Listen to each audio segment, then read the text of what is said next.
Hoy vamos a contarte la historia de una chica de 17 años que salió de la cafetería donde trabajaba los fines de semana y jamás volvió a casa. La policía comenzó a encontrar una pista perturbadora tras otra, cada una apuntando a que algo verdaderamente horrible le había pasado a esta joven. Este caso se convirtió en la noticia número 1 de toda Suecia, movilizando a más de 1000 personas en el operativo de búsqueda más grande en la historia del país. Al final, lograron descubrir una verdad tan cruda que dejó a todo un país en shock, preguntándose cómo algo así pudo suceder. Quédate hasta el final, porque lo que encontraron es escalofriante. Lisa Ohn nació el 7 de febrero de 1998 en Ova, un pequeño pueblo sueco, tranquilo y apacible, donde vivía junto a sus padres y su hermana mayor. Era una chica amable, positiva y decidida. Incluso antes de terminar la escuela ya tenía un sueño claro: irse a Australia a estudiar arquitectura. Había viajado mucho con sus padres, conocido varios países, y desde adolescente había sido bastante independiente, siempre buscando trabajos de medio tiempo para ganar su propio dinero. Antes del verano de 2015, cuando Lisa tenía 17 años, por fin consiguió su primer empleo serio, una cafetería a unos 40 minutos en auto de su casa. Durante las primeras semanas sus padres la llevaban, pero pronto su padre decidió comprarle un scooter. Lisa ya tenía la licencia para ese tipo de vehículo, mientras que para conducir un auto tendría que esperar hasta los 18. Estaba feliz con el regalo, porque quería moverse sola. Aún así, durante las primeras semanas su padre la acompañaba en su propio auto, ya que ella casi no tenía experiencia manejando en carretera. Esto se repitió mañana y tarde, cada fin de semana, hasta el 7 de junio, día en que finalmente la dejó ir sola en el scooter. Ese mismo día, cerca del mediodía, sus padres decidieron pasar a almorzar con ella. La cafetería estaba a reventar, así que Lisa apenas tuvo un pequeño descanso para comer algo con ellos antes de que se marcharan de vuelta a casa. A las 6:23 de la tarde, Lisa le escribió a su padre diciéndole que ya salía del trabajo. 3 minutos después, él recibió una llamada de ella. Contestó, pero nadie respondió. Solo se escuchaban voces de fondo, y él pensó que su hija lo había llamado sin querer, quizás mientras hablaba con sus compañeros. También escuchó el sonido de una puerta de auto cerrándose de golpe. Llamó a Lisa por su nombre varias veces, sin respuesta, y finalmente colgó, esperando que llegara a casa en cualquier momento. Pero no llegó. Pasó una hora y sus padres empezaron a preocuparse en serio. Era la primera vez que Lisa manejaba sola, así que el miedo del padre fue inmediato: pensó en un accidente. Intentó llamarla varias veces, pero el teléfono estaba apagado. No aguantó más y salió a buscarla por la ruta que ella normalmente tomaba, manejando despacio, revisando cada rincón del camino. Nada. Llegó hasta la cafetería sin encontrar rastro de su hija, hasta que vio el scooter estacionado frente al local. Por un segundo sintió alivio, pensando que tal vez se había retrasado en el trabajo. Pero la cafetería estaba vacía. Y entonces notó algo que le heló la sangre: las llaves del scooter seguían puestas en el contacto, y el casco colgaba del manubrio. Lisa jamás habría dejado su scooter así, abandonado, con las llaves puestas. Algo estaba muy mal. Mientras tanto, la madre llamó a la dueña de la cafetería, quien no tenía idea de dónde podía estar Lisa, solo sabía que había hablado con sus empleados alrededor de las 6 de la tarde para avisarles que cerraban. La dueña salió de inmediato hacia el lugar, llamando por el camino a 4 amigas cercanas para que la ayudaran a buscar. Al llegar, junto al padre de Lisa, revisaron el local y los alrededores. Su última esperanza era que, por algún motivo, Lisa hubiera tomado el autobús en lugar del scooter. Revisaron el horario y la madre, junto a la hermana mayor, corrieron hasta la parada más cercana. Nada. Lisa no estaba ahí. Ya casi era la 1 de la madrugada y todo estaba oscuro cuando la familia finalmente llamó a la policía. Las autoridades desplegaron una búsqueda masiva de inmediato. El hecho de que el scooter estuviera abandonado con las llaves puestas hizo que consideraran, desde el primer momento, la posibilidad de un secuestro, algo extremadamente raro en esa zona rural de Suecia. Enviaron equipos con perros rastreadores y comenzaron a tocar puerta por puerta en las casas cercanas a la cafetería. Los compañeros de clase de Lisa empezaron a difundir su desaparición en redes sociales, buscando testigos. La búsqueda continuó toda la noche sin resultados. El lunes por la mañana, la policía hizo pública la desaparición, pidiendo a cualquiera con información que se presentara. Ese mismo día, un hombre que llegó a trabajar a un granero justo frente a la cafetería encontró un guante de motociclista en el suelo y lo reportó. Los detectives ya habían inspeccionado ese granero la noche de la desaparición, pero no habían visto el guante. Se lo mostraron a los padres de Lisa, quienes confirmaron que era de ella. La teoría del secuestro se reforzó, y la policía sumó más recursos a la búsqueda. Para entonces, la noticia ya se había esparcido por todo el país, y cientos de voluntarios se sumaron. El martes llegaron más pistas alarmantes. En un camino de tierra a pocos cientos de metros de la cafetería, los voluntarios encontraron una funda de celular, un recibo, un boleto y una pantalla de teléfono rota. Todo pertenecía a Lisa. Poco después aparecieron más pedazos del celular, su identificación y varios recibos más, todos esparcidos a lo largo del mismo camino. La policía ya estaba casi segura, Lisa había sido secuestrada. El caso se volvió el tema principal en las noticias de todo el país, y con cada día que pasaba, más gente se unía a la búsqueda, hasta reunir a más de 1000 personas, la operación de rescate más grande en la historia moderna de Suecia. Entre tantas llamadas con posibles pistas, una mujer relató que, un día antes de la desaparición, salió a correr y un hombre parado junto a su auto la detuvo, hablándole en inglés, pidiéndole indicaciones hacia una ciudad que ella nunca había escuchado nombrar. Cuando intentó mostrarle la ruta en su celular, el hombre le pidió que subiera al auto para mostrársela en su propio GPS.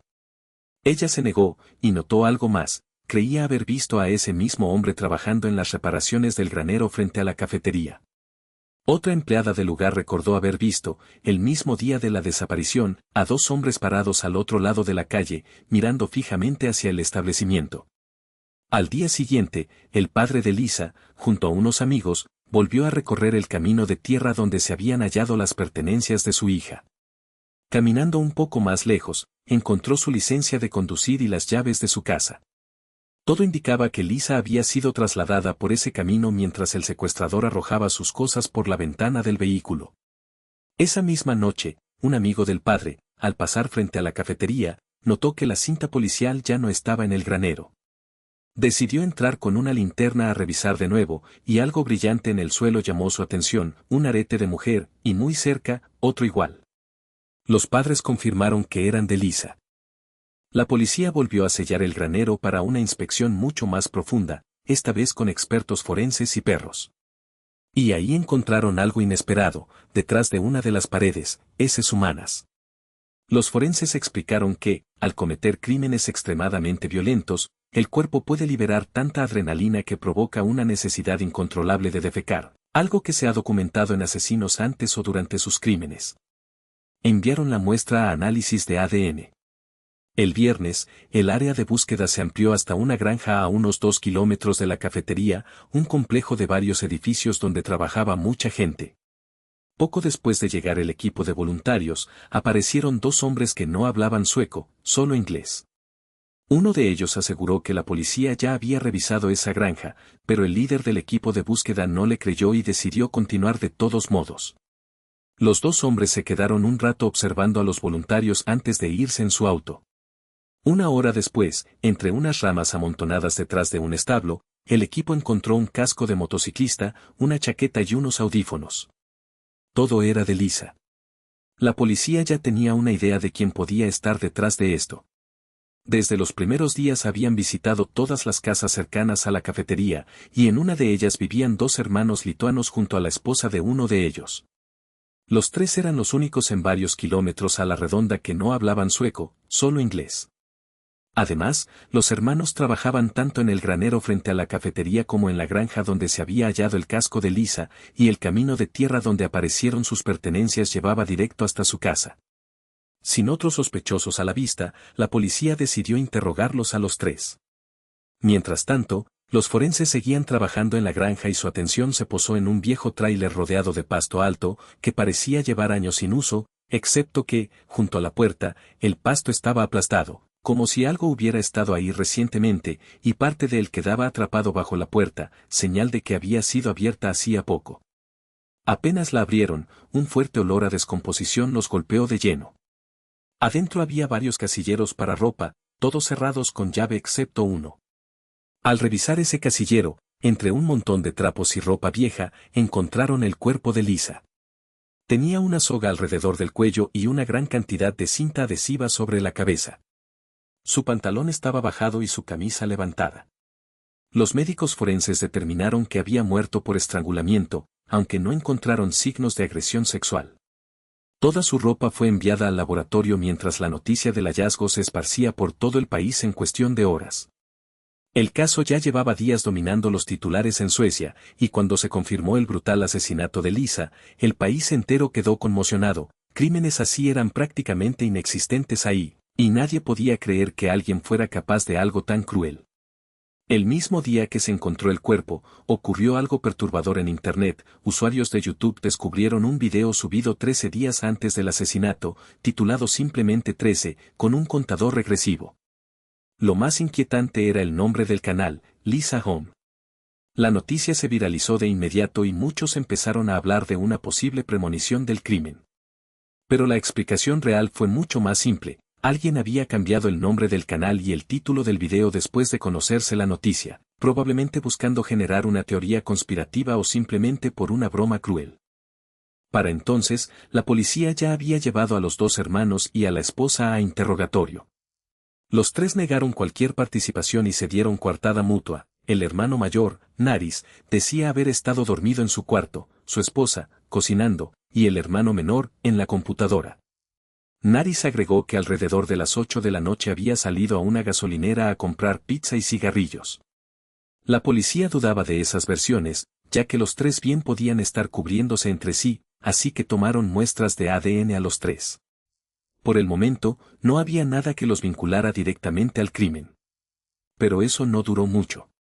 En el granero, los forenses encontraron un pequeño cuarto tipo oficina con una gran ventana que daba directo a la cafetería. En las paredes y el piso, cerca de esa ventana, hallaron 15 rastros distintos de semen masculino, como si alguien hubiera pasado tiempo ahí, observando a las empleadas, incluida Lisa, mientras se masturbaba. Las 15 muestras coincidieron con el ADN de Naris, de 35 años. Lo mismo pasó con las heces encontradas antes, eran suyas. En otro cuarto contiguo, antes usado para almacenar leche, encontraron un tubo a unos 60 centímetros del suelo, cubierto de una gruesa capa de polvo excepto por una franja limpia, del mismo tamaño exacto que la soga usada para estrangular a Lisa. También hallaron rastros de sangre en ese tubo, que coincidían con el ADN de Naris, y en el piso, debajo del tubo, un pedazo de la misma soga con dos perfiles de ADN, el de Lisa y el de Naris. Fue el golpe decisivo, la evidencia lo vinculaba directamente con el arma homicida. También encontraron un cabello de Lisa en el piso de ese cuarto, y en su chaqueta, más rastros de ADN de Naris. Con toda esta evidencia, la policía reconstruyó lo que probablemente sucedió. Naris había estado observando la cafetería durante un tiempo, y cuando vio a Lisa sola en el estacionamiento, se acercó. Según el relato de la mujer que salía a correr, pudo haberle pedido indicaciones hacia alguna ciudad inventada, o usado alguna otra excusa. Como Lisa era una chica bondadosa, siempre dispuesta a ayudar, es probable que aceptara subir al auto. Una vez adentro, él le tapó la boca con cinta y la llevó al granero, donde le puso la soga al cuello y la colgó del tubo. Según los expertos, esa escena pudo haberlo excitado tanto que, por la descarga de adrenalina, terminó defecando en el piso. Cuando ella murió, subió su cuerpo al auto, condujo hasta la granja arrojando sus pertenencias por el camino, y escondió el cuerpo en el casillero del tráiler, cubriéndolo con ropa vieja. Todo esto, desde el secuestro hasta ocultar el cuerpo, le tomó menos de una hora. A pesar de toda la evidencia, Naris siguió insistiendo en su inocencia. Su esposa y su hermano menor tuvieron que ser liberados por falta de pruebas en su contra, y en cuanto quedaron libres, se fueron de Suecia de regreso a Lituania. La preparación del juicio fue intensa. La defensa de Naris argumentaba que su ADN podía haber terminado ahí simplemente porque él trabajaba en ese granero desde hacía tiempo. Además, contaba con la coartada de su esposa y su hermano, aunque había serias dudas sobre la credibilidad de ambos. Sin embargo, la fiscalía señaló algo que la defensa no pudo explicar, la presencia de su ADN en la ropa interior de la víctima. Eso solo podía significar contacto directo con ella el día del asesinato. La policía además encontró un testigo que había visto su auto pasar varias veces cerca de la cafetería, justo por el camino entre el local y la granja, exactamente a la hora en que, según su familia, Naris estaba durmiendo en casa. El abogado defensor incluso intentó sugerir que el verdadero culpable era el hermano menor, alegando que éste habría tomado muestras del ADN de Naris y las habría colocado deliberadamente en la escena del crimen y en el cuerpo de la víctima. Pero jamás pudo explicar cómo sería posible semejante manipulación. Durante meses, los expertos siguieron analizando cada pieza de evidencia con la tecnología más avanzada disponible y terminaron encontrando ADN de Naris en casi toda la ropa de Lisa, incluyendo el interior de su ropa interior. Los investigadores incluso viajaron a Lituania para hablar de nuevo con la esposa y el hermano de Naris. La mujer siguió sosteniendo que él nunca había salido de casa entre las 6 y las 8 de la tarde. Pero cuando le tocó el turno al hermano menor, y le mostraron toda la evidencia junto con los detalles de lo que le había hecho a la chica de 17 años, el hombre finalmente confesó la verdad. Naris no había estado en casa esa noche.